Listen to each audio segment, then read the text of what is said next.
हम लोग किसी तरह से सफल होने के लिए प्रयास करते रहते हैं, लेकिन सफल नहीं हो पाते।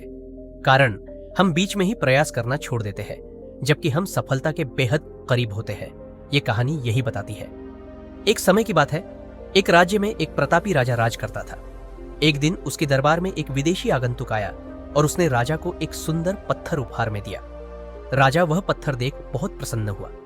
उसने उस पत्थर से भगवान विष्णु की प्रतिमा का निर्माण कर उसे राज्य के मंदिर में स्थापित करने का निर्णय लिया और प्रतिमा निर्माण का कार्य राज्य के महामंत्री को सौंप दिया।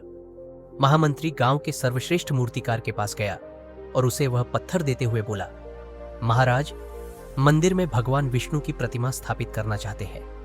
7 दिवस के भीतर इस पत्थर से भगवान विष्णु की प्रतिमा तैयार कर राजमहल पहुंचा देना। इसके लिए तुम्हें 50 स्वर्ण मुद्राएं दी जाएंगी।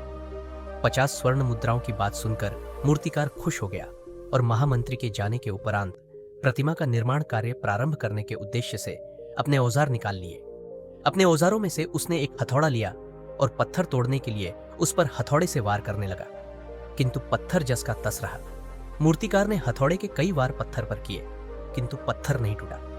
50 बार प्रयास करने के उपरांत मूर्तिकार ने अंतिम बार प्रयास करने के उद्देश्य से हथौड़ा उठाया, किंतु यह सोचकर हथौड़े पर प्रहार करने के पूर्व ही उसने हाथ खींच लिया कि जब 50 बार वार करने से पत्थर नहीं टूटा तो अब क्या टूटेगा। वह पत्थर लेकर वापस महामंत्री के पास गया और उसे यह कह वापस कर आया कि इस पत्थर को तोड़ना नामुमकिन है, इसलिए इससे भगवान विष्णु की प्रतिमा नहीं बन सकती। महामंत्री को राजा का आदेश हर स्थिति में पूर्ण करना था, इसलिए उसने भगवान विष्णु की प्रतिमा निर्मित करने का कार्य गांव के एक साधारण से मूर्तिकार को सौंप दिया। पत्थर लेकर मूर्तिकार ने महामंत्री के सामने ही उस पर हथौड़े से प्रहार किया और वह पत्थर एक बार में ही टूट गया। पत्थर टूटने के बाद मूर्तिकार प्रतिमा बनाने में जुट गया।